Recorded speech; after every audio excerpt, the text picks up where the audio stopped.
have his enemy's betrothal brand burned into my wrist. A blood treaty says the Alpha King has 7 nights to deliver me untouched. 7 nights. I was thrown into a room in his castle like cargo in transit. The first night, he didn't look at me. The third, he stopped at my door and stood there for 11 minutes without coming in. The 5th, he said my name for the first time. On the 6th night, I heard the lock turn. Welcome to the channel. Tell us where you're listening from. We love knowing what corner of the world you're in. Now back to the beginning. I was 23 years old, and I had been sold twice before breakfast. The first time was when I was 14.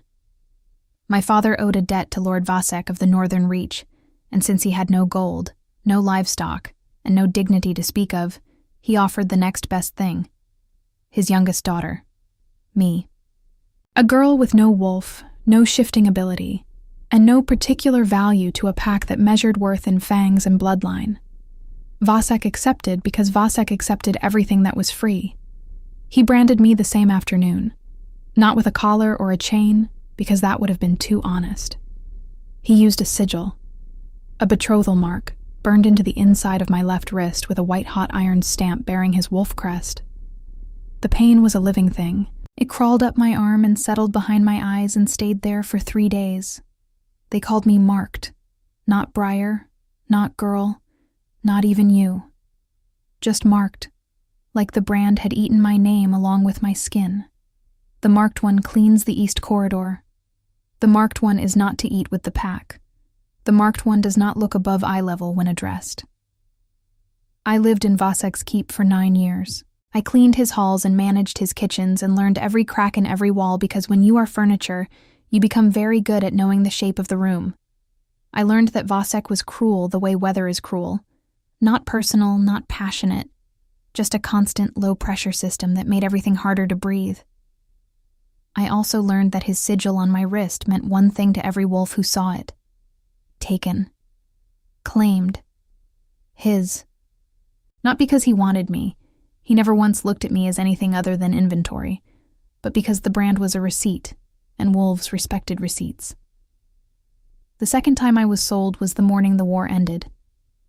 I did not know there had been a war, which tells you exactly how much Vasek's household shared with its furniture. One morning the keep was operating normally, and by noon there were soldiers in the courtyard wearing black and gold instead of Vasek's gray, and a man I had never seen was sitting in Vasek's chair like he had been born in it. Alpha King Wren of Ashenmere. I heard his name whispered through the kitchens before I saw him, and the whispers had a quality I had never heard in Vasek's keep. Not fear exactly. Something more careful than fear. Awe, maybe, or the particular silence that happens when people are standing very close to something that could kill them and choosing to stay still. He was 30 years old. I learned this later. In the moment, standing at the back of the great hall with a broom in my hand and ash on my face because I had been cleaning the hearth when the conquest happened, all I registered was size and stillness. He was tall in the way that mountains are tall, not just height, but mass, presence. The sense that the air around him had rearranged itself to make room. Dark bronze skin. Black hair pulled back from a face that looked like it had been designed for the specific purpose of making decisions that hurt people. A jaw that could have been used as a weapon, and eyes the color of old amber that moved across the hall with the patient attention of something that hunted. I should not have been in the room. I should have been in the kitchens with the other servants pressed against a wall, praying to be invisible. But I had been cleaning the hearth, and the soldiers had entered too fast, and now I was standing in the back of the conquered hall holding a broom while an Alpha King catalogued his new territory. His eyes found me, not lingered, not glanced, found, the way a compass finds north. Briefly, precisely, and then away again, back to Vasek, who was kneeling on the stone floor looking considerably less impressive than he had that morning. My wrist burned, not the old pain, not the scar tissue aching in the cold the way it sometimes did. Something new. A heat under the brand that felt like the iron was being pressed again, except from the inside. I will think about that later, I told myself. Possibly never. Never is also an option. Vasek was talking. Bargaining, really, although he was calling it negotiation, because men like Vasek always believed that the difference between begging and negotiating was vocabulary. The terms of the treaty were established within the hour. Vasek would surrender his territory, his keep, his soldiers, and his authority. In exchange, he would keep his life and a small estate on the western border. Everything in the keep now belonged to the Crown of Ashenmere. Everything, including, as it turned out, the furniture. I was standing in the corridor outside the great hall, trying to determine whether I should return to the kitchens or simply evaporate, when a soldier in black and gold stopped in front of me and looked at my wrist. He stared at the brand for a long time. Then he turned and walked back into the hall. 3 minutes later, Lord Cassian appeared. He was the king's steward, a lean, quiet man with gray at his temples, and the particular expression of someone who has spent decades managing situations that were never his idea. He looked at my brand. He looked at my face. He closed his eyes briefly. "Come with me," he said. I followed him through a corridor, down a flight of stairs, and into a small room with a desk, 2 chairs, and a window that looked onto the inner courtyard. He sat. He gestured for me to sit. I sat, still holding the broom. "What is your name?" he said. "Briar," I said. "Your age?" 23. He wrote something down. "And this?" he said, indicating my wrist without touching it. "This is Lord Vasek's betrothal mark." "Yes." He paused. "Were you betrothed by choice?" I looked at him. He had the grace to look away. "You were 14, he said. It was not a question. "I was 14, I confirmed. He wrote something else down. "The treaty," he said carefully, "stipulates that all political prisoners and contracted persons are to be returned to their sovereign territory within 7 nights of the ceasefire. Lord Vasek has invoked this clause on your behalf." I stared at him. "He is claiming you as a contracted bride. Under the blood treaty, we are obligated to return you to him within 7 nights. Untouched." A small silence. "Untouched," I repeated. Cassian met my eyes. "The term is specific. It means no physical contact with any member of this household. No touch, no mark, no alteration to your current." He paused. "Condition. You are to be delivered in exactly the state you were received." I sat with the broom across my knees and thought about how many different ways a person could be reduced to a package. 7 nights, I said. 7 nights, he confirmed. And then he hesitated, which was the first time I had seen him hesitate about anything. "The king," he said. "The king would like me to inform you that you will be given private quarters during this period. You will not be confined. You are free to move through the castle as you wish. You are a guest, not a prisoner." The distinction between guest and prisoner being primarily architectural, I observed. Cassian almost smiled. "I'll have someone show you to your room." The room was on the 3rd floor of the east wing. It was larger than any room I had slept in during 9 years at Vasek's keep, which is not saying much because I had slept in a storage closet for the first 4 years and a servant's cot for the remaining 5. But it had a bed with actual blankets, and a window that faced east, and a door that locked from the inside. I stood in the middle of it for a long time, holding the broom that I had apparently decided was coming with me through all major life transitions. 7 nights, I said to the empty room. The empty room did not respond, which I felt was appropriate. "This is fine," I told myself. "You have been property for 9 years. 7 more nights changes nothing. You go back to Vasek. You clean his halls. You manage his kitchens. You exist in the small, quiet way you have perfected, and this castle and its amber-eyed king become a strange week you do not think about." Except my wrist was still burning. I looked down at the brand, Vasek's wolf sigil, scarred and familiar, the edges puckered and white against my skin. It had not hurt in years. Now it felt alive. "Stop that," I told my wrist. My wrist did not listen. My wrist has never listened. This is a pattern. Night 1. I did not see him.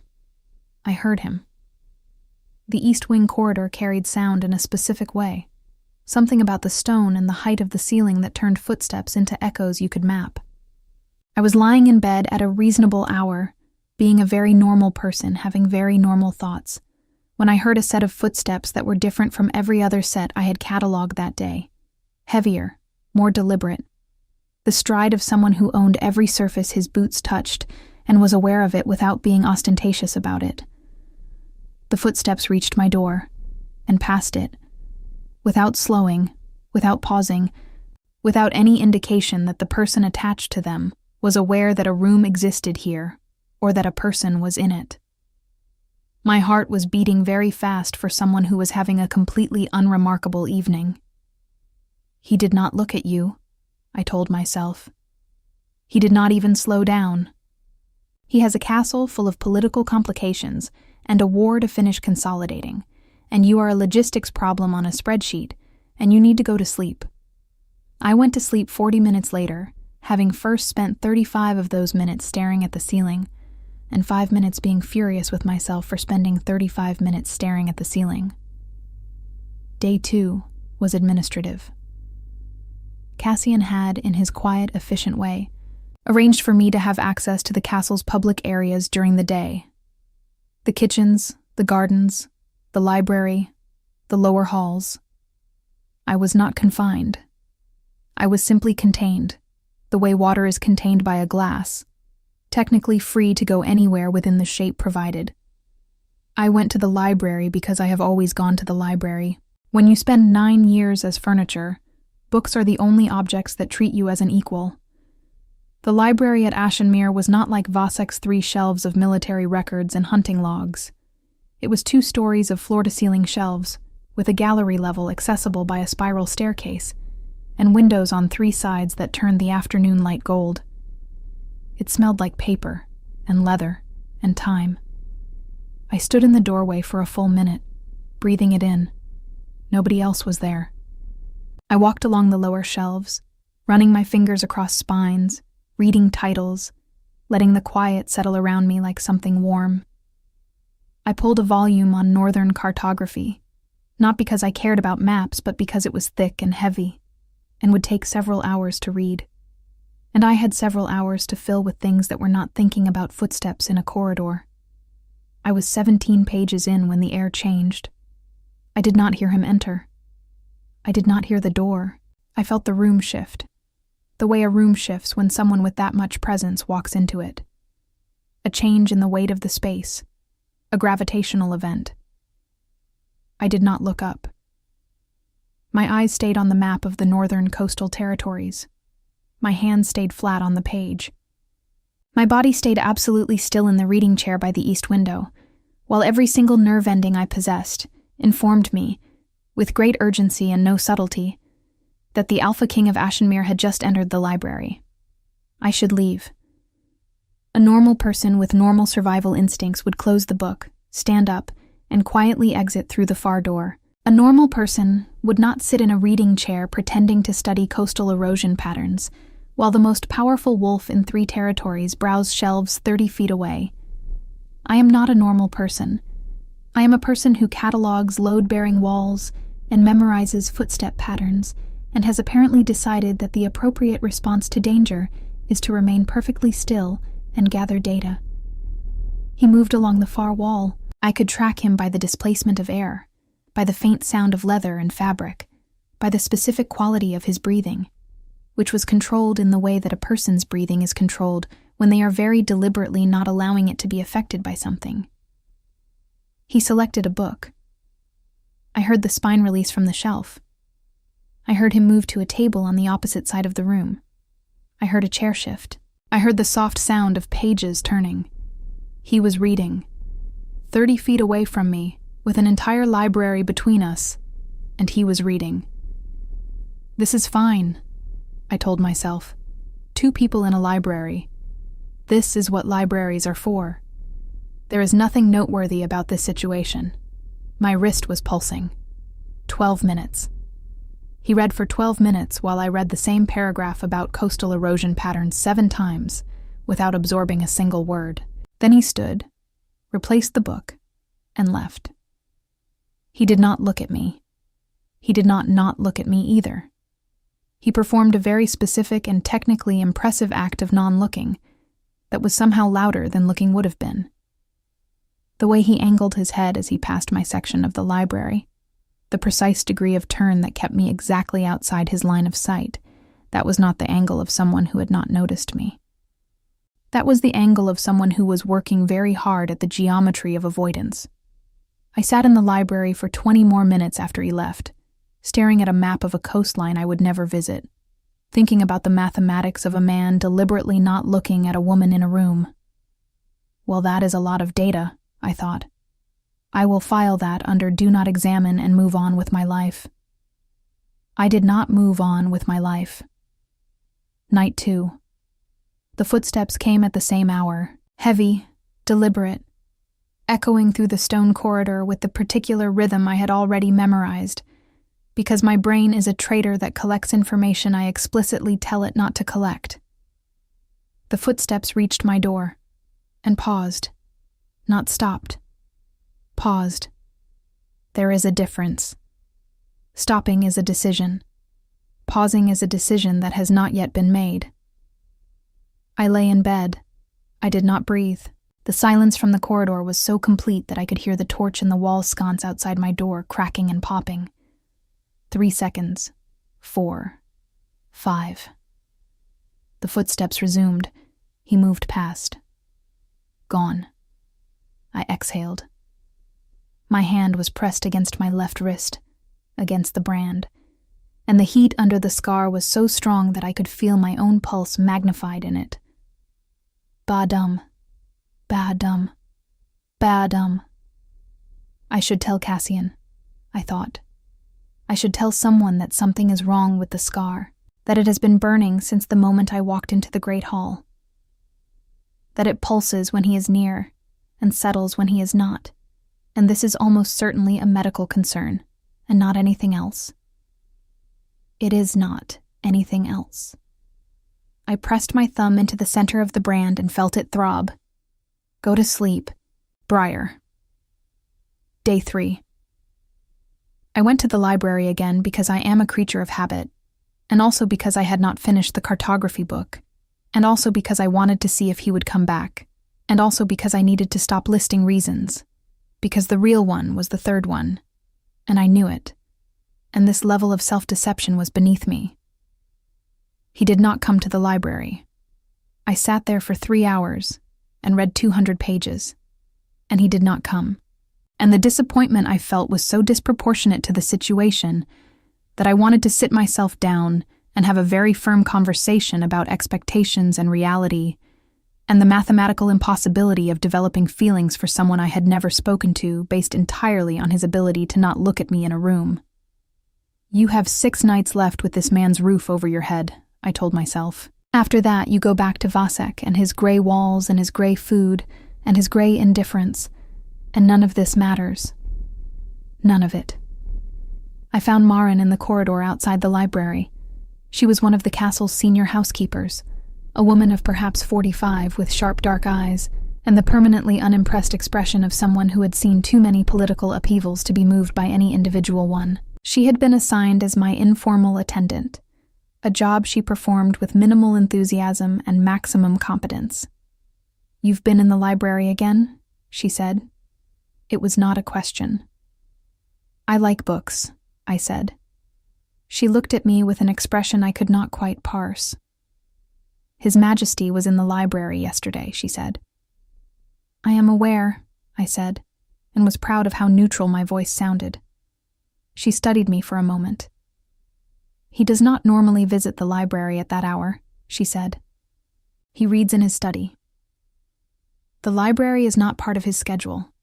I had nothing to say to that, so I said nothing. Marin said, "I have worked in this castle for 19 years, under the previous king and now this one. I have watched Alpha King Ren run a war campaign while sleeping 4 hours a night and never once deviate from his schedule. He is not a man who wanders." I said. Perhaps he wanted a different book. Perhaps, she said. And perhaps you should know that the east corridor, the one that passes your door, is not on the route between his chambers and any room in this castle that he has any reason to visit at night. She delivered this information with the flat precision of someone reporting a weather event. And then she turned and walked away. And I stood in the corridor with a cartography book under my arm and a brand on my wrist that was screaming. I saw him twice more that day. Neither time on purpose, or at least not on my purpose. The first was in the lower corridor near the kitchens. I had gone to get food, because even emotional crises require caloric intake, and as I turned a corner with a bread roll in one hand and the cartography book in the other, he was there. Walking toward me with 2 advisors flanking him, mid-sentence about grain supply routes or border fortifications or whatever it is that Alpha Kings discuss at 3 in the afternoon. The corridor was narrow. Not dangerously narrow, but narrow enough that passing required one party to adjust. His advisors pressed against the right wall. He should have continued walking. Instead, he stopped. Just for a beat. Just long enough for me to pass on the left, with a margin of perhaps 18 inches between his body and mine. 18 inches. I could feel the heat of him. Not metaphorically. Actual physical warmth radiating off his body like a furnace. Wolves run hotter than humans. I knew this academically. I was now experiencing it practically, at a distance of 18 inches, while holding a bread roll and a book about coastal territories. His jaw tightened as I passed. I saw it, that micro-contraction of muscle that I was learning to read the way I read ledgers, precisely, and with total recall. His advisors did not notice. They were already resuming their sentence about grain routes. I noticed. I noticed everything. I am a terrible person with an excellent memory and no capacity for self-preservation. The second time was worse. I was in the library because where else would I be? And I heard voices in the corridor outside. 2 voices. His and another, female, light and musical, and practiced in the way that court voices are practiced. Lady Erin, as I would later learn, daughter of Lord Hale of the Southern Province, 26 years old, beautiful in the polished, intentional way that noble women are beautiful, everything calibrated, everything designed to communicate status and availability. She had been at court for 2 months, and according to Marin's intelligence network, which operated with the efficiency of a small spy agency, she had been positioning herself as a potential match for the king with the systematic patience of a military campaign. She laughed at something he said. The sound drifted through the library door and settled in my chest like a splinter. Then she touched his arm. I saw it through the gap in the half-open door. A light touch, her fingers on his forearm, the casual, intimate contact that people in power use to establish proximity. He did not flinch. He did not go still. He continued the conversation as if her hand were a weather event. Neutral. Unremarkable. Not like the library. Not like the corridor. Not like the quality of stillness that descended on him when I was within 18 inches and holding a bread roll. I stared at the cartography book and thought, that is the correct response to a touch. That is what normal looks like. Normal is not a 12-minute absence of breathing in a library. Normal is not footsteps that stop outside a door at midnight. She is appropriate, and I am a brand on a wrist, and there is nothing to think about here. I thought about it for the rest of the afternoon. Night 3. I was ready this time. Not ready in any useful sense. Not ready with a plan or a strategy or even a coherent thought. Just awake. Sitting up in bed with the lamp lit and a book open in my lap that I was not reading because I was listening for footsteps. They came. The same hour. The same weight. The same deliberate stride that I could pick out of 1,000 footsteps now, that I could identify blindfolded, that my body responded to before my mind caught up. He reached my door. He stopped, not paused. Stopped. A full cessation of movement.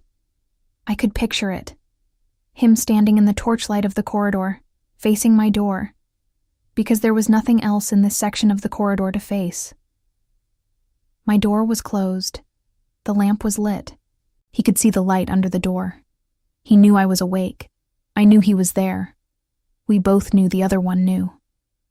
The silence stretched. 1 minute, 2, 3.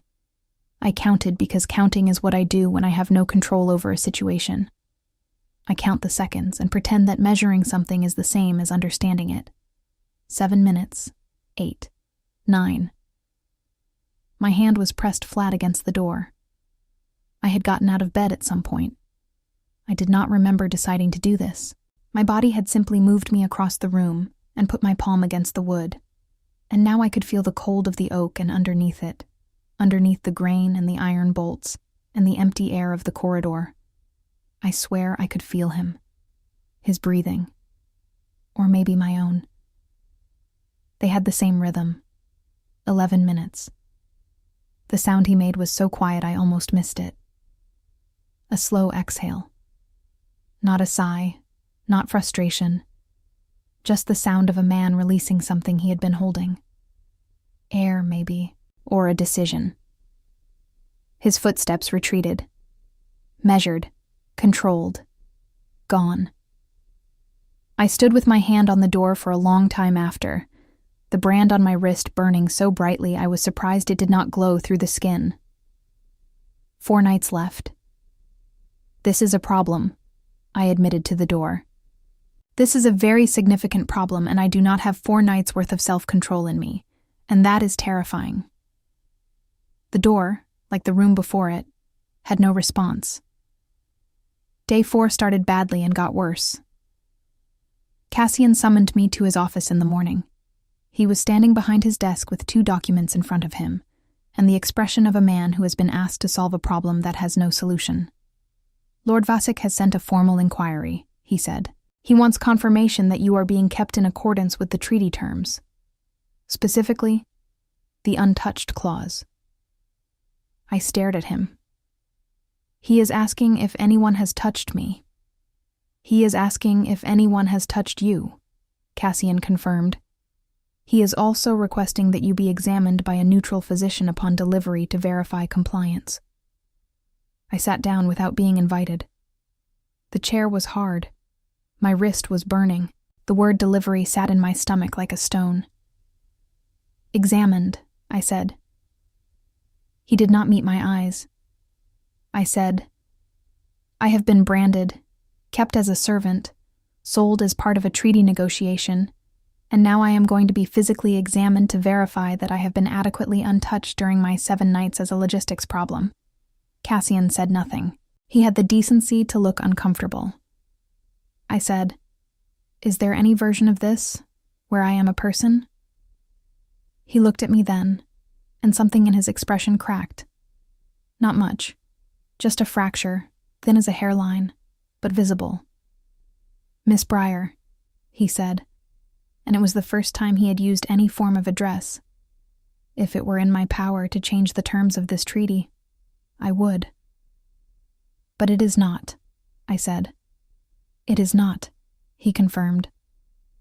I looked down at my wrist, the brand that owned me, the scar that determined where I went, and who I went to, and what was done to me when I arrived.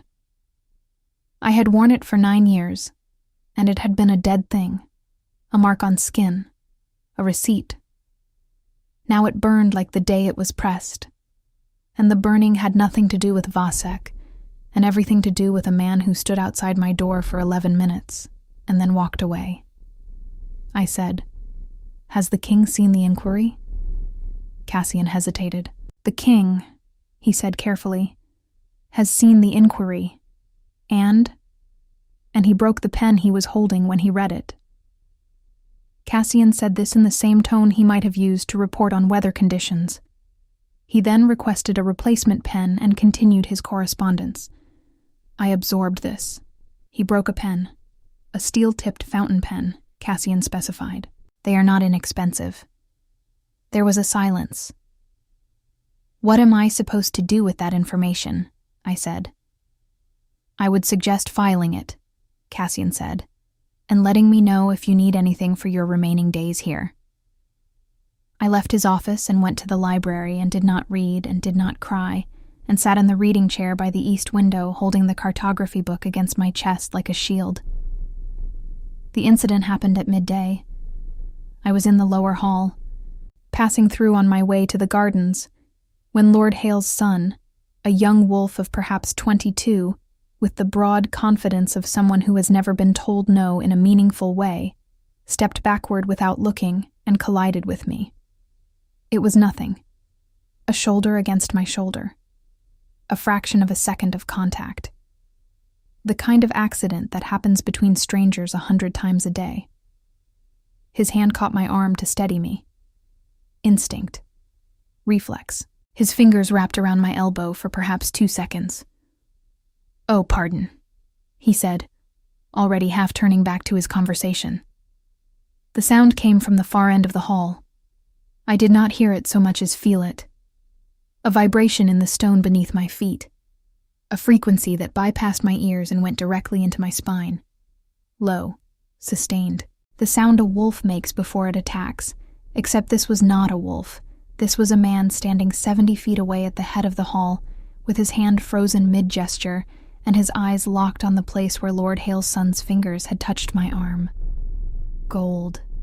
Not amber. Gold. The young lord felt it too. His hand left my arm like it had been burned. He stepped back, looked toward the king, and went pale. Every wolf in the hall went still. The conversations died. The air itself seemed to thicken, pressing down with the weight of something primal and barely restrained. 3 seconds, maybe 4. Then Ren blinked. The gold receded to amber. His hand completed its interrupted gesture. His voice resumed, mid-sentence, as if nothing had happened.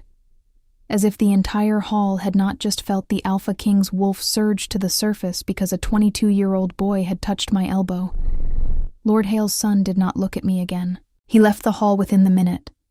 I stood where I was with my heart hammering, and the phantom warmth of unwanted fingers on my elbow, and the absolute, terrifying certainty that what had just happened was not jealousy, and was not anger, and was not a territorial display.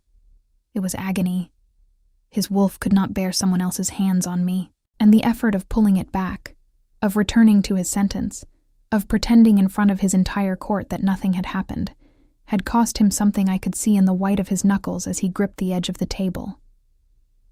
4 nights left, and his wolf was losing the war. This is unsustainable, I thought. And then I thought, 4 more nights. He only has to sustain it for 4 more nights, and then I will be gone, and his wolf will calm, and he will marry Lady Erin or someone like her, and this impossible week will shrink to nothing. The thought tasted like ash. I went to the library and did not read and did not cry and sat in the reading chair by the east window, holding the cartography book against my chest like a shield. That afternoon I heard the argument. I was passing the king's study, a route I had been taking with increasing frequency and decreasing plausible deniability, when voices leaked through the heavy door.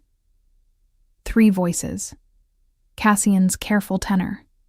A deeper voice I did not recognize, hard and clipped. And Ren's, low and steady and holding something back. "The treaty is non-negotiable," the hard voice said. "Break the blood oath, and every alliance you have built in 3 years of campaign crumbles. The northern provinces will see it as weakness. The southern provinces will see it as instability, and Vasek will have legal standing to rally every lord you displaced." I stopped walking. "She is a human girl with no political value," the voice continued, and I recognized it now. General Aldrich, the king's military advisor, a man Marin had described as brilliant, loyal, and completely devoid of emotional imagination. "You are risking a coalition over a debt settlement." Ren said nothing. "Your Majesty," Cassian said, and his voice was careful. "The general is not wrong about the political exposure.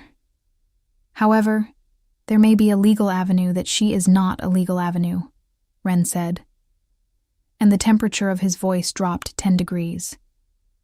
She is a person who was branded at 14 and sold as furniture, and if I hear anyone in this room refer to her as a political variable one more time, this conversation is over. Silence. With respect, Your Majesty, Aldrich said. Your wolf is clouding your judgment. My wolf, Ren said slowly, is the only part of me that has been thinking clearly since the day she walked into my hall with ash on her face and told Cassian she was interested in cartography. Another silence. I heard Cassian make a small sound that might have been a suppressed reaction. I have my scholars working on the right of contestation, Ren said. If the underlying betrothal contract is illegitimate, the treaty falls. I do not need to break the oath. I need to void it. And if your scholars fail, Aldrich said. A pause. Then I break the oath, Ren said, and I fight whoever comes. I left before they could hear me. I walked very fast down the corridor and around 2 corners and into a supply closet that smelled of lamp oil and cleaning rags, and I pressed my back against the shelving and put both hands over my mouth and breathed. He had scholars, working on it. 3 years of legal research to find a way to void a betrothal that had been imposed on a 14-year-old girl. 3 years of preparation for a week that had not yet happened. And if it failed, he would break the oath. He would break a blood treaty with a rival lord and face the political consequences, the military consequences, the possibility of another war, because his wolf had chosen a girl with a brand on her wrist and a cartography book and no political value whatsoever. I pressed my branded wrist against my forehead and felt it pulse. You are not falling in love with him, I told myself in the supply closet. You are in a stressful situation, and you are confusing proximity with intimacy and danger with attraction. And this is a well-documented psychological phenomenon, and you are above it. My wrist burned. You are not above it. You have never been above it. You have been falling since the Great Hall, and you are only just now looking down. I left the supply closet and went back to the library and opened the cartography book to the chapter on tidal basins and understood, for the first time, that tides are not choices. They are forces. They happen to you. You can study them, map them, predict them down to the minute, and you still cannot make them stop. Here's what I knew. I had 4 nights left. In 4 nights, I would be returned to Vasek, who would examine me like livestock and marry me or use me or whatever it was that men did with receipts they had finally collected. The brand on my wrist would go back to being a dead thing. The corridor would have different footsteps. The library would belong to someone else. Here is what I also knew, and wished I did not. The Alpha King of Ashenmere had stood outside my door for 11 minutes last night. He had deviated from his schedule for the first time in his steward's memory to visit a library where I was sitting. He had broken a pen when he read that I was going to be examined, and none of that mattered, because the treaty was a blood oath, and blood oaths between Alpha Kings were not suggestions. They were law. They were gravity. They were the kind of thing that started wars when they were broken. He was not going to break a blood oath for a girl with a brand on her wrist and ash on her face, and a cartography book she was using as emotional armor. Obviously. Obviously. My wrist pulsed. I pressed my thumb into the brand and wished, with a savagery that surprised me, that the burning would stop. I am developing feelings for a man who cannot touch me, cannot keep me, and cannot look at me without rearranging the angle of his entire head to avoid acknowledging that I exist. This is fine. Everything about this is fine. I am fine. The cartography book had nothing useful to say about this. Night 4. He came earlier. The footsteps were the same, but the hour was different, sooner, as if the schedule that governed his life had shifted. Or as if he had stopped pretending there was a reason for walking this corridor other than my door. He stopped. I was already standing, already at the door. my hand already on the wood in the place where it had been the night before. The silence between us was different tonight. Heavier. Charged with the knowledge of Vasek's inquiry, and the pen that had been broken, and the 4 nights that were now 3, and the shrinking math of a situation that was never going to resolve in our favor. I pressed my forehead against the door. On the other side, I heard him move closer. Not a step, just a shift. The sound of someone leaning, and then the lightest possible pressure against the wood, as if he had pressed his palm to the other side. 2 hands separated by 4 inches of oak, and an entire political reality. This is insane, I told myself. You are pressing your palm against a door at midnight, hoping to feel the warmth of a man you have spoken 0 words to through 4 inches of wood.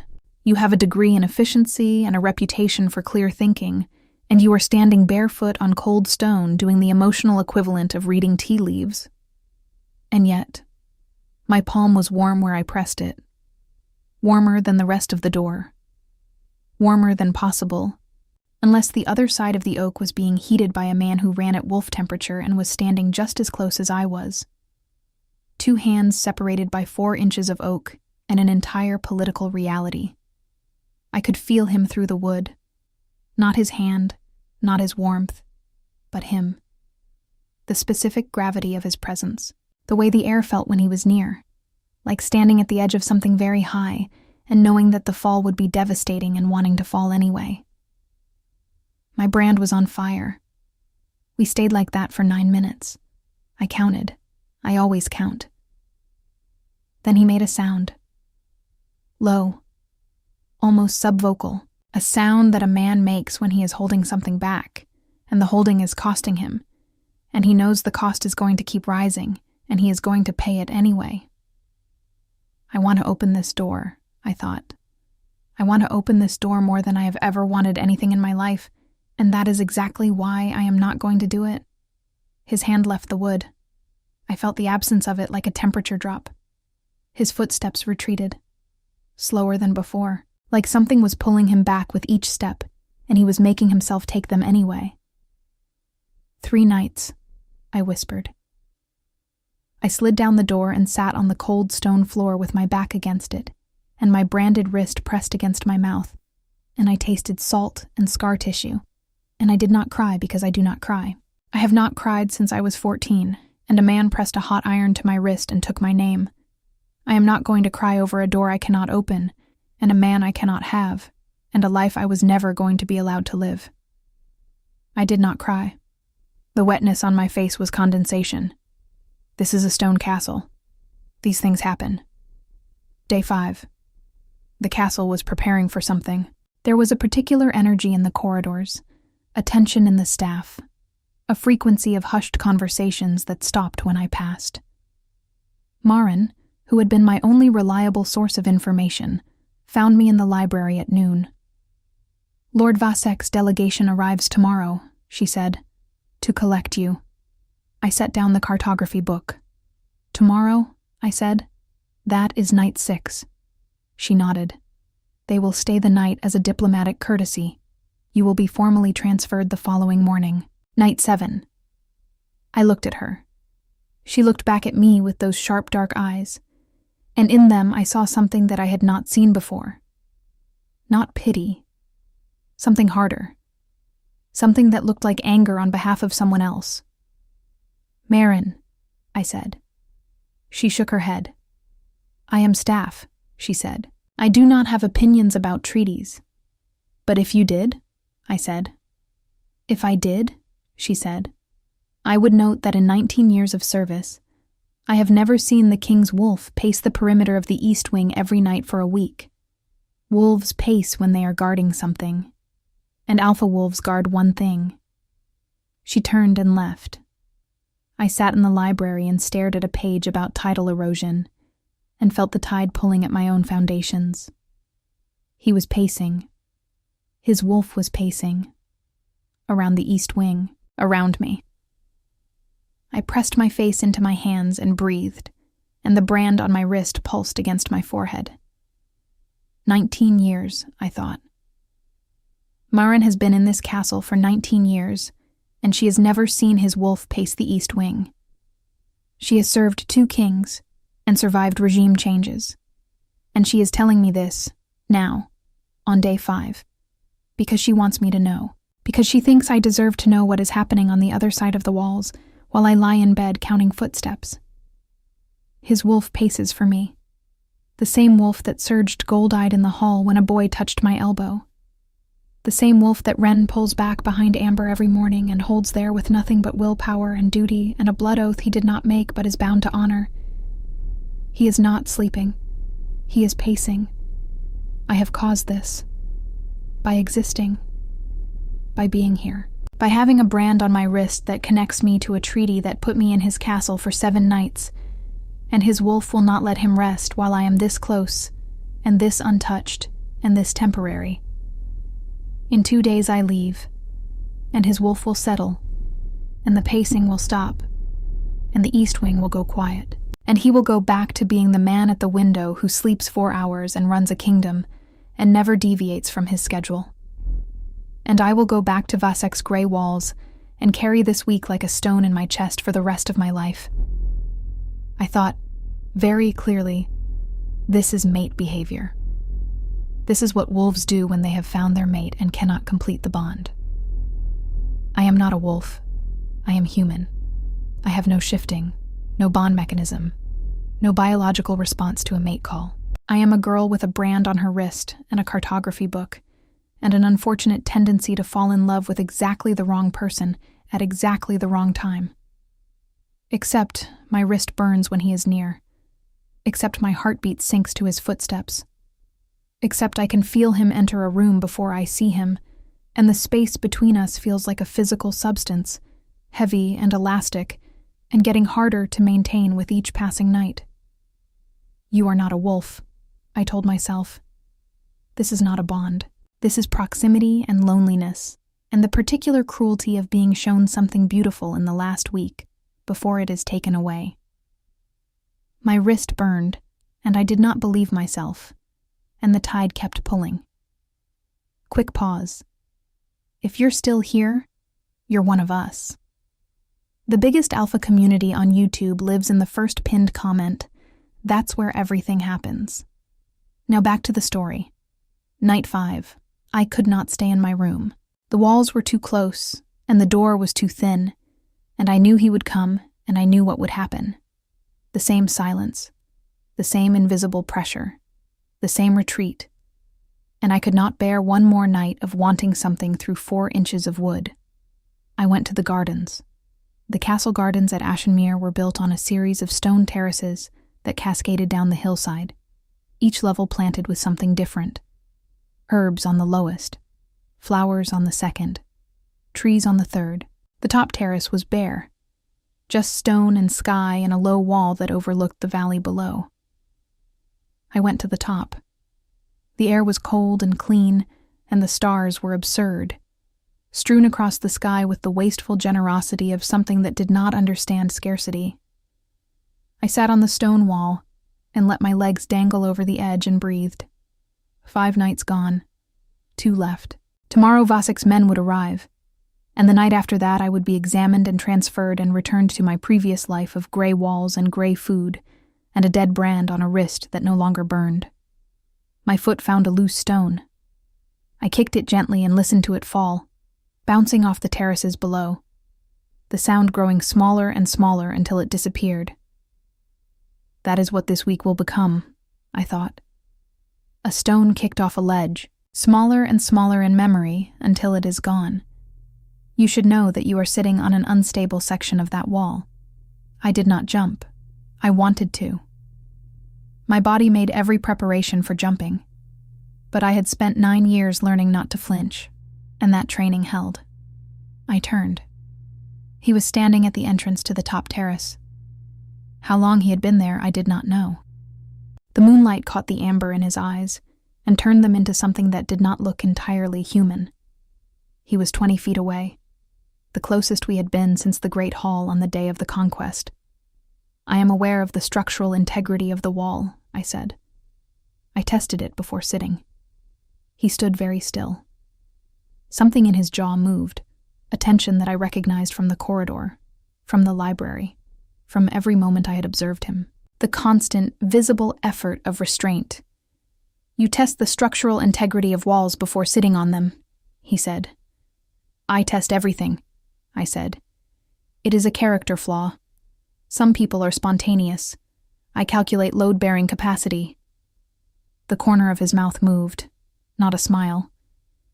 The ghost of a place where a smile would have been if he had permitted it. It was the first time I had heard his voice directed at me. In the great hall, he had spoken to Cassian. In the corridors, he had been silent. This was the first time his voice was mine, and it did something to the inside of my chest that I am not prepared to describe.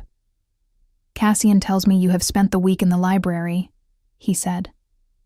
"The cartography section," I said. "Your northern coastal maps are remarkably detailed." He was quiet for a moment. "You are interested in cartography." "I am interested in knowing where I am," I said. It seemed relevant, given the circumstances.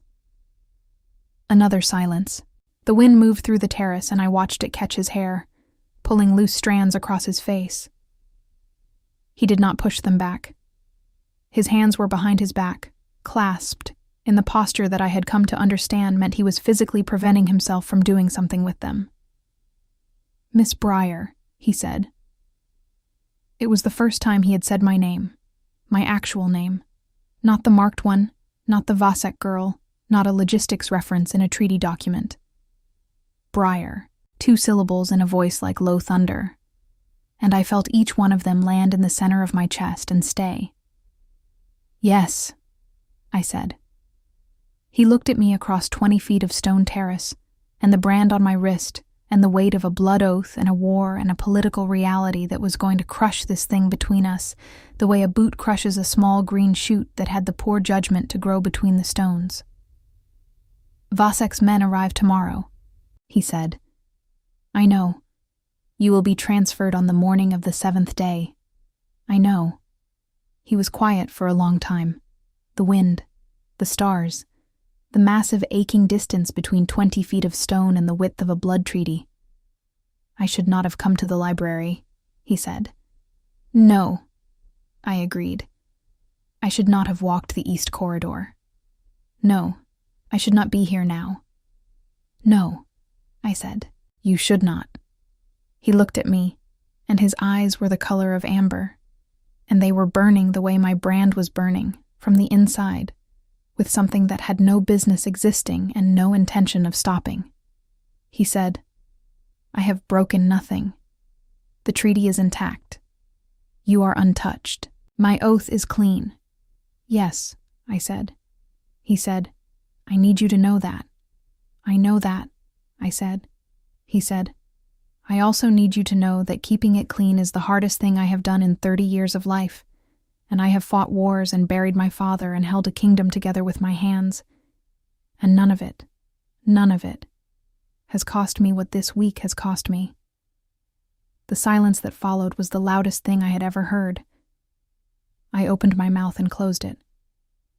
"Breyer," I told myself, "you are a person who calculates load-bearing capacity.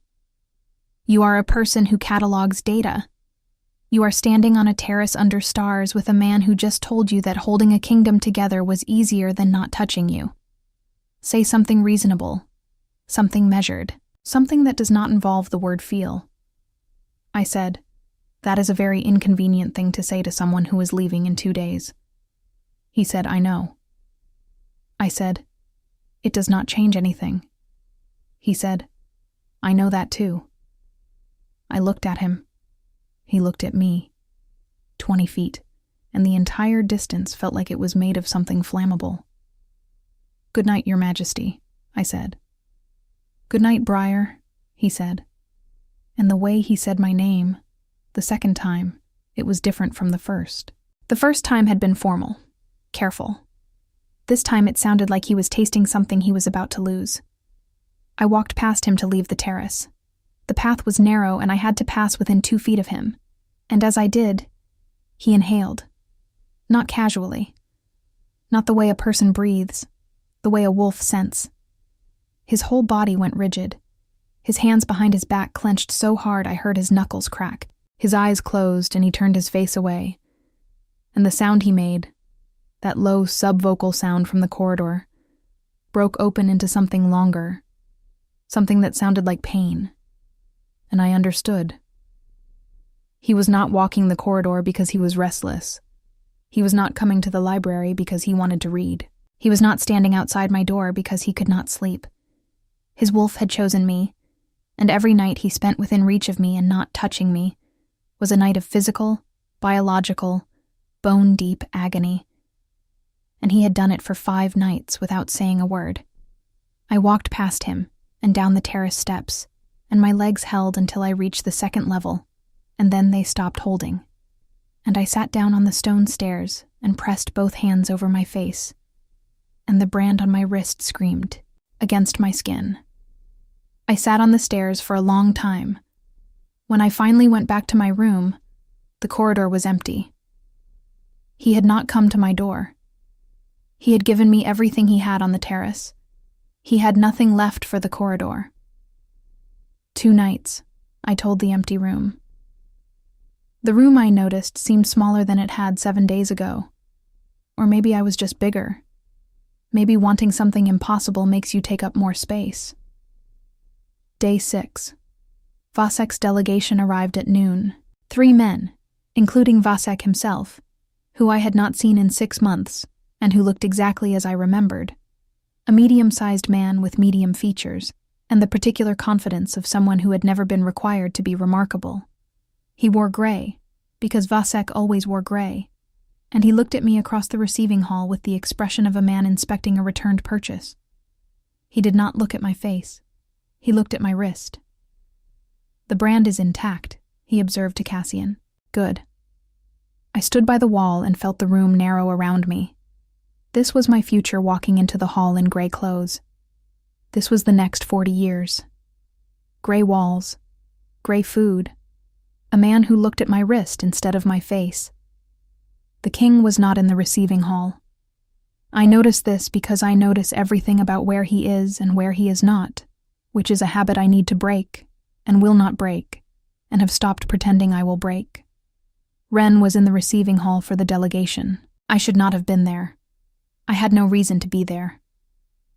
But Marin had told me, with the careful neutrality of someone leaving a door unlocked on purpose, that the gallery above the Great Hall was accessible from the East Wing staircase, and that it had not been used in years, and that no one ever checked it.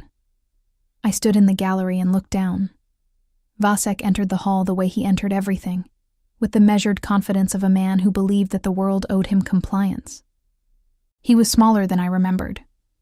Or maybe Ren was larger. The comparison was not kind to Vasek. They exchanged formal greetings. Ren's voice was the voice of a king, controlled and diplomatic and absolutely empty of anything personal. He shook Vasek's hand.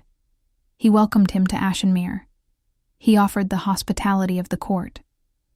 He did not look up, not once. Not even a flicker toward the gallery where I stood with my hands on the railing and my branded wrist visible in the dim light. He knew I was there. I was certain of this. The same way I was certain of his presence in every room, he was certain of mine. But he gave no sign. Vasek, however, scanned the hall, looking for me. He scanned the way a man scans a warehouse looking for a particular crate, methodical and impersonal, and when he did not find me, he returned his attention to the king with a fraction less confidence. "She is in her quarters," Cassian said smoothly. "Resting." Vasek nodded.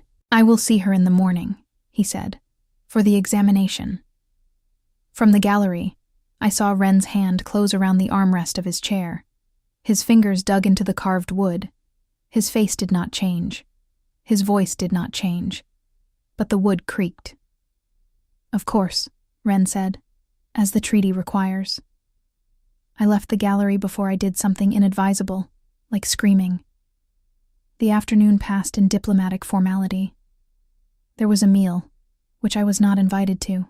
There were discussions, which I was not part of. There were arrangements made regarding my transfer in the morning, which I was informed of by Cassian, who delivered the information with the careful neutrality of a man walking on thin ice. "Tomorrow morning," he said, after first light. "The physician will conduct the examination at dawn. If the terms are satisfied, you will leave with Lord Vasek's party before noon." I nodded. My face was doing something competent and neutral and professional. My insides were doing something else entirely. "Miss Briar," Cassian said. And then he stopped. I waited. He said, "For what it is worth, this castle has been a better place this week." He left before I could respond, which was fortunate because I had no response. I had nothing except a cartography book and a burning wrist, and 12 hours before everything ended. I went to the library. I returned the cartography book to its place on the shelf.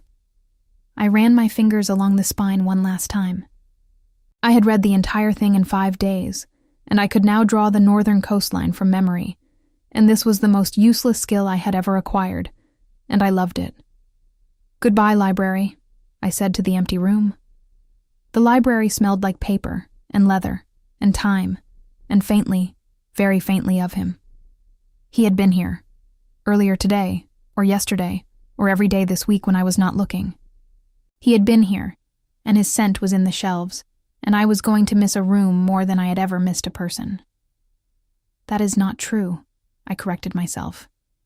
"You are going to miss a person more than you have ever missed a room, and you need to stop lying to yourself about which one hurts more." I left the library. I went to my room. I sat on the bed and waited for the last night. Night 6. Vasek was in the castle. His men were in the east wing, 2 floors below me. Tomorrow a physician would examine me to verify that I had not been touched by anyone in this household, and I would be declared intact, and I would be put in a carriage and returned to the man who had burned his name into my wrist when I was 14. I was sitting on the bed. The lamp was lit. The door was locked from the inside. The footsteps came. Different tonight. Faster. Not the measured, deliberate pace of the previous 5 nights, but something urgent.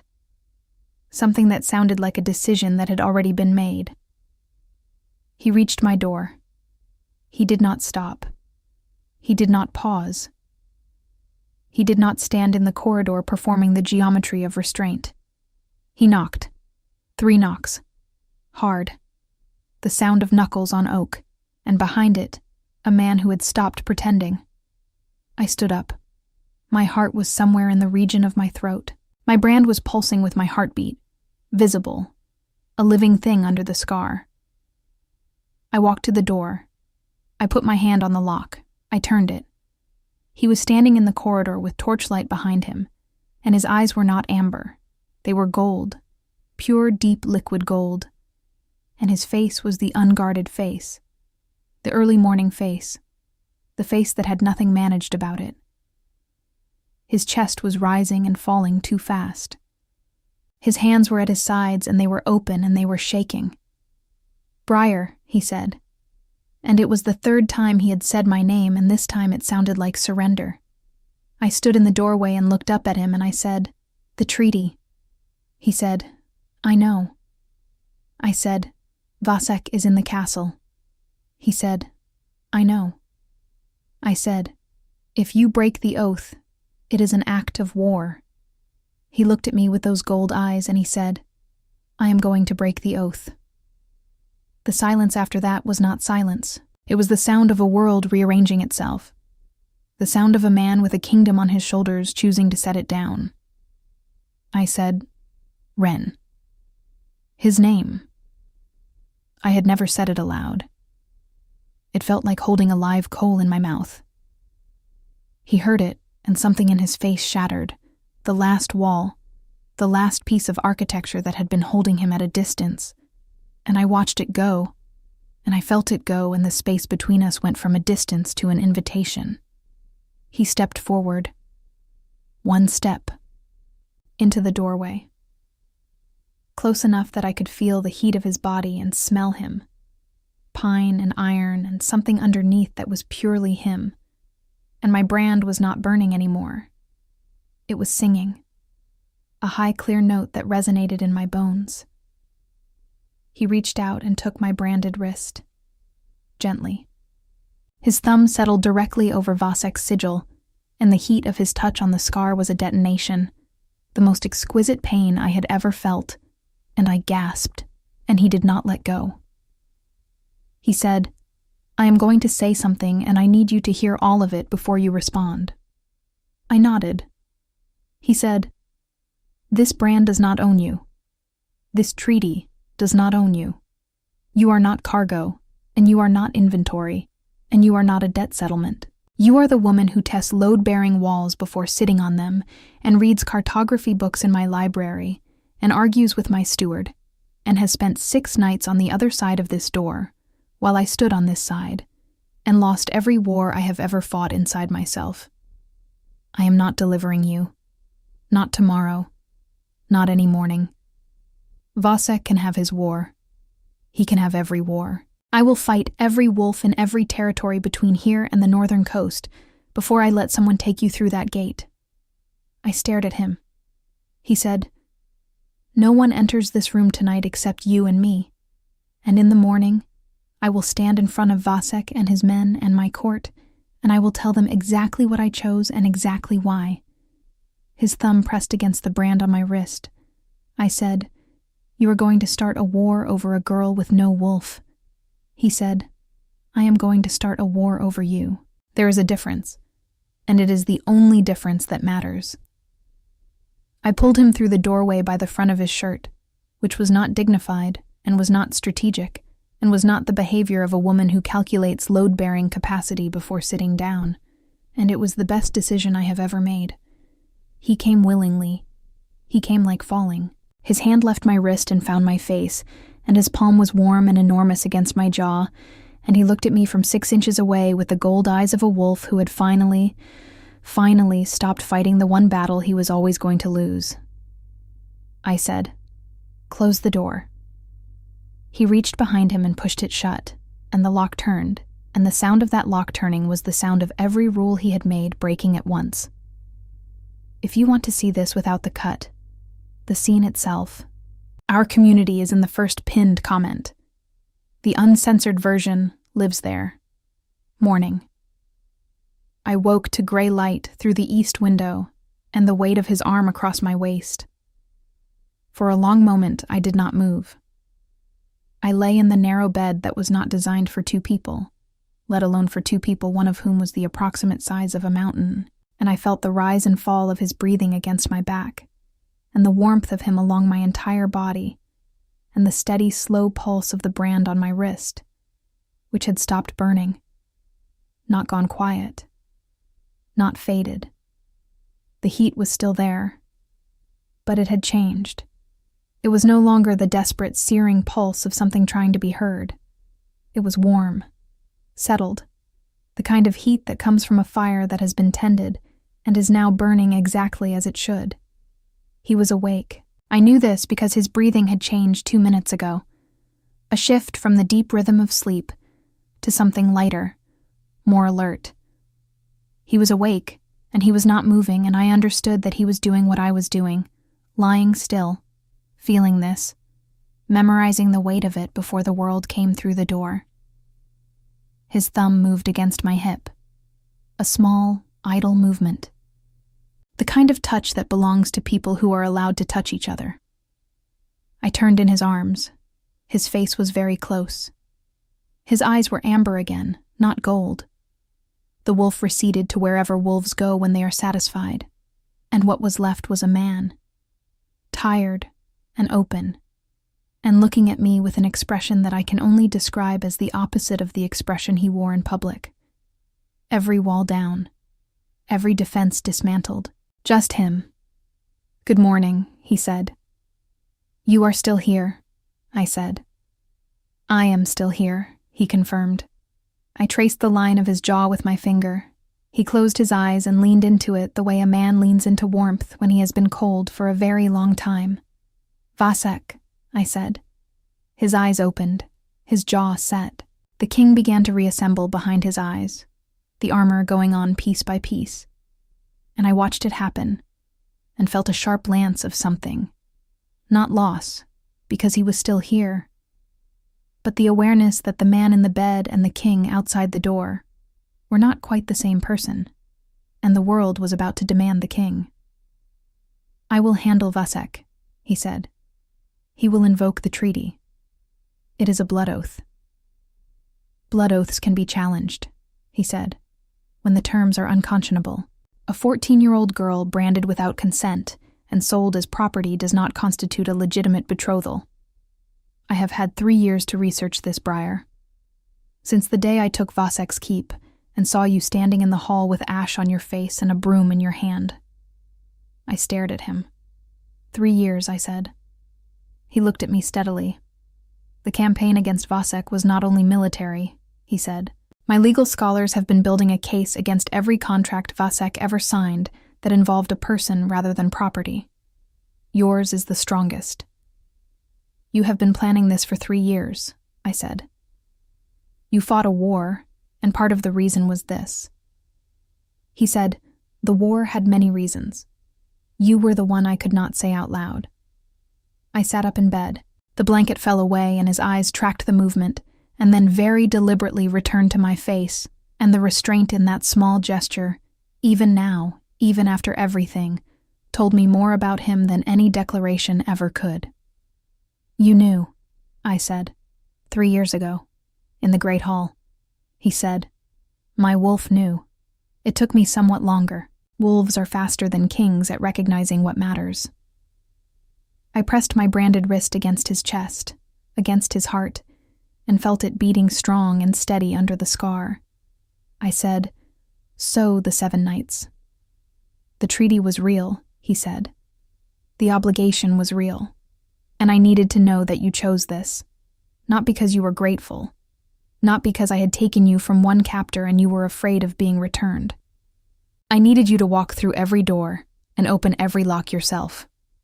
I said, "I pulled you through the doorway by your shirt." He smiled. It was the first full smile I had ever seen on his face, and it demolished me.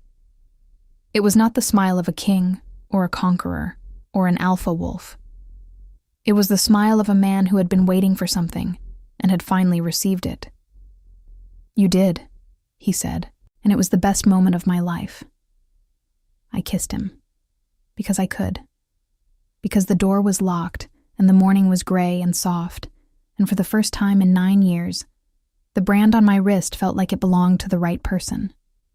We lay there for a while longer. His hand found my branded wrist and his thumb traced the sigil, slowly, deliberately, as if he were rewriting it with his touch. "Does it still hurt?" he said. "No," I said. "It is warm. It has been warm since you touched it." He pressed his lips to the center of the brand. I felt it through the scar tissue and the nerve damage and 9 years of dead skin. I felt it like new. "I need to tell you something," he said. "The scholars," I said. He lifted his head and looked at me. "You heard." "Supply closet," I said. "Adjacent to your study. The acoustics are surprisingly good." He stared at me, then he laughed again, that real laugh, the one that destroyed me, and said, "You were in a supply closet." "I was gathering intelligence," I said. "It was a strategic decision." "You were eavesdropping from a closet."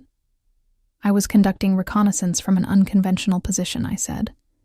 "There is a difference, and the difference is vocabulary." He kissed me. Slowly this time, without urgency. "The way you kiss someone you are not afraid of losing." "The scholars have the case," he said against my mouth. "Cassian has been building it for 3 years. The betrothal is void. The treaty falls with it. And if Vasek fights," I said, "then I will end it," he said. And his voice was very quiet and very certain, and it was not the voice of a man making a threat. It was the voice of a man stating the weather. The confrontation happened at the 9th hour. Vasek stood in the great hall in his gray clothes with his gray men behind him, and his gray expression firmly in place. He had expected to receive a package. He was being informed that the package had been opened. He did not take it well. "The treaty is a blood oath," Vasek said. His voice was controlled, but his neck was flushed. "You swore to return her untouched." Ren stood at the head of the hall. He was in full court dress, black and gold, and the crown of Ashenmere sat on his head like it had grown there. Beside him, Cassian stood with a stack of documents and the expression of a man who had been preparing for this moment for approximately 3 years. "I invoke the right of contestation," Ren said, "under Article 12 of the Covenant of Oaths. A blood treaty may be challenged when the underlying contract is found to be illegitimate." Vasek's composure cracked. "Illegitimate," he repeated. Cassian stepped forward and began reading. The documents detailed every aspect of my betrothal, the age at which it had been made, the absence of consent, the branding of a minor, the classification of a person as property within a debt arrangement. Each point was delivered with Cassian's characteristic precision, and each point landed on Vasek like a stone. I stood at the side of the hall. I was not hidden. I was not behind anyone. Ren had asked me that morning where I wanted to stand, and I had said, where I can see his face when he realizes he is lost. Ren had looked at me with something that might have been pride and might have been delight, and was probably both. Vasek tried to argue. He invoked tradition. He invoked precedent. He invoked the sacred nature of blood oaths, and the stability of alliances, and the dangerous precedent of a king who broke his word for a woman. He did not, I noticed, invoke my name. He did not call me Briar. He called me the girl, the property, the settlement. He referred to me the way he always had, as a thing, and each time he did, I watched Ren's jaw tighten by 1 more degree. "Lord Vasek," Ren said, and his voice was the voice that had run a war and held a kingdom and stood outside a door for 11 minutes without breaking. "I have broken no oath. The right of contestation renders the treaty void. Your claim to this woman is illegitimate. It was illegitimate when you branded a child without consent. It was illegitimate when you classified her as property. And it is illegitimate now." He looked at Vasek across the hall, and his eyes were gold again, the wolf visible behind the amber, and every person in the room felt the air change.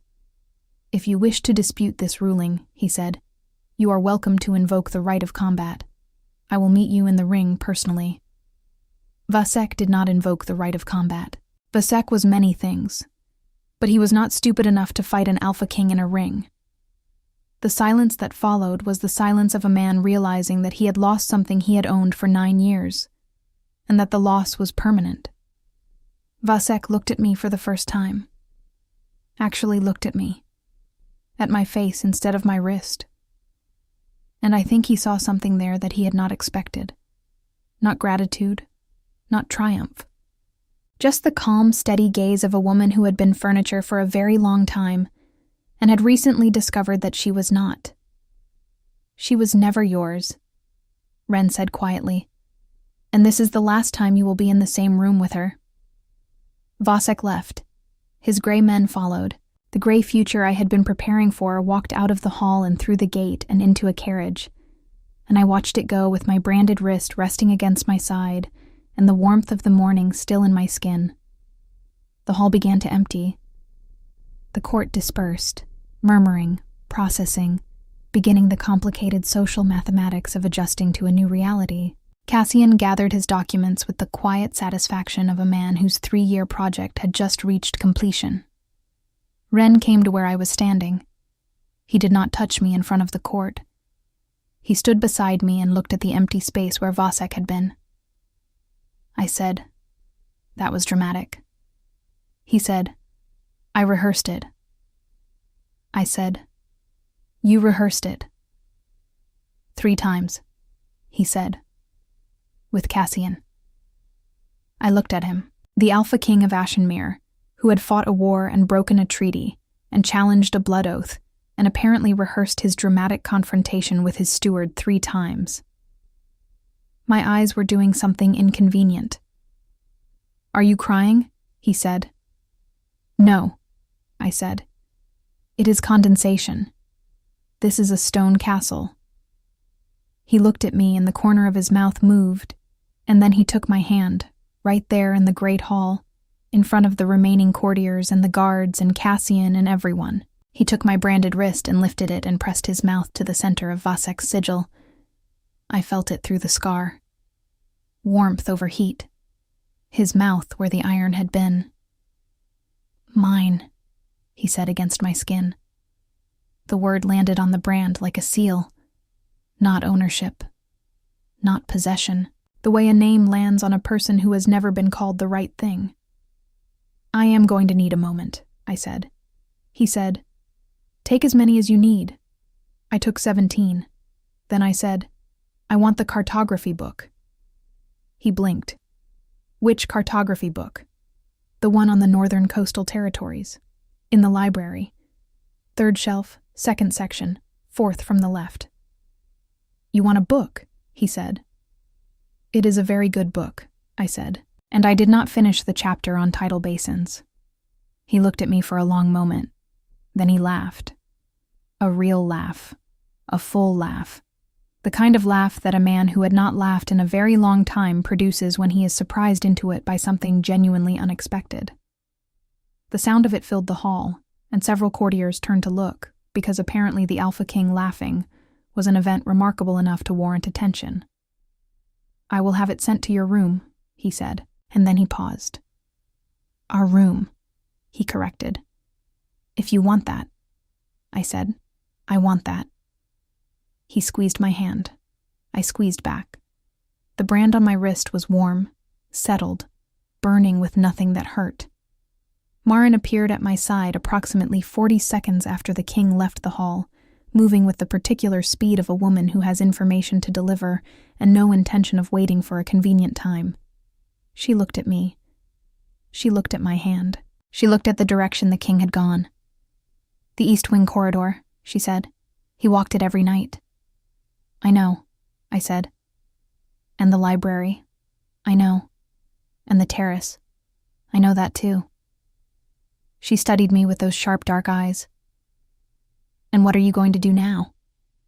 I smiled. "I am going to read a book about tidal basins," I said. "In my room," which is apparently now our room. "And then I am probably going to have a quiet emotional collapse. And then I am going to eat dinner at a table with the Alpha King of Ashenmere and pretend that I am the kind of person for whom this is a normal Tuesday." Marin nodded. She almost smiled. With her, it was impossible to tell. "I will bring extra tea," she said. "Marin," I said. She paused. "Thank you," I said, "for telling me about the corridor and the wolf pacing. You did not have to do that." She looked at me steadily. "Someone needed to," she said. And then, in a slightly softer voice, "You were never furniture, girl. You were just in the wrong house." She left. I stood in the hall of Ashenmere with the morning light coming through the high windows and the brand on my wrist and a future that I had not planned and could not have imagined and did not deserve and was going to live inside anyway, with both hands open for as long as it would have me. I had been sold twice before breakfast once. I had been reclaimed once in a great hall with documents and gold eyes and a man who had rehearsed his dramatic declaration 3 times with his steward. The second version, I decided, was considerably better.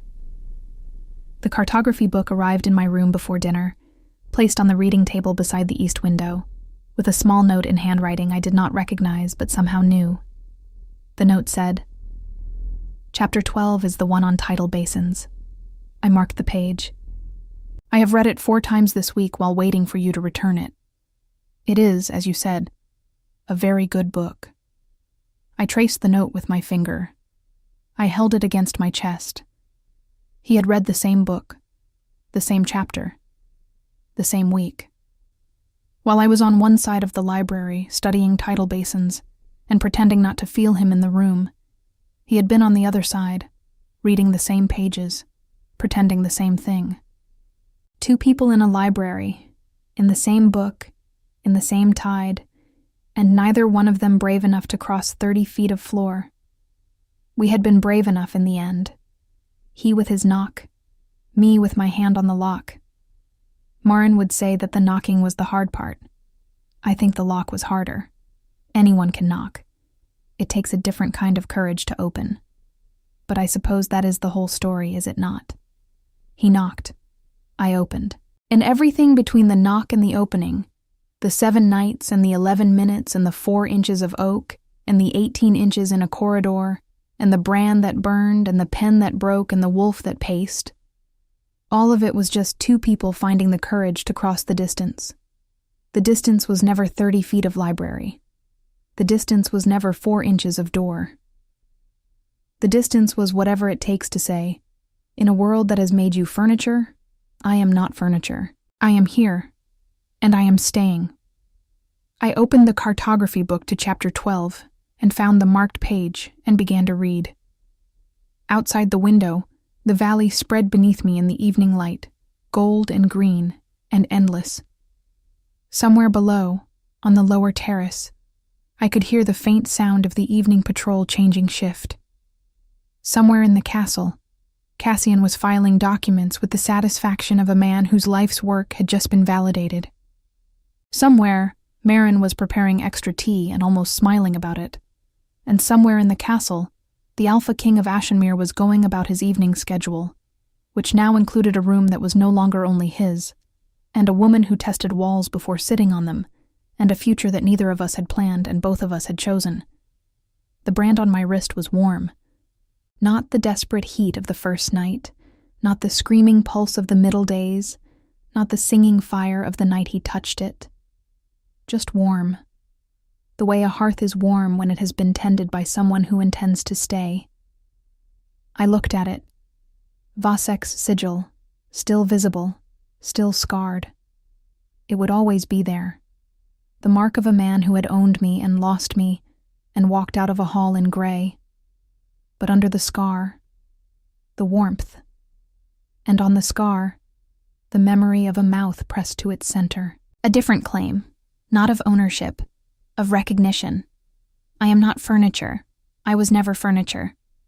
I was a woman with a cartography book and a supply closet intelligence operation, and an extremely inconvenient attraction to a man who rehearsed his dramatic declarations 3 times. And this is my life now, and it is warm, and I am keeping it. For the first time in 9 years, I was exactly where I wanted to be. I turned the page.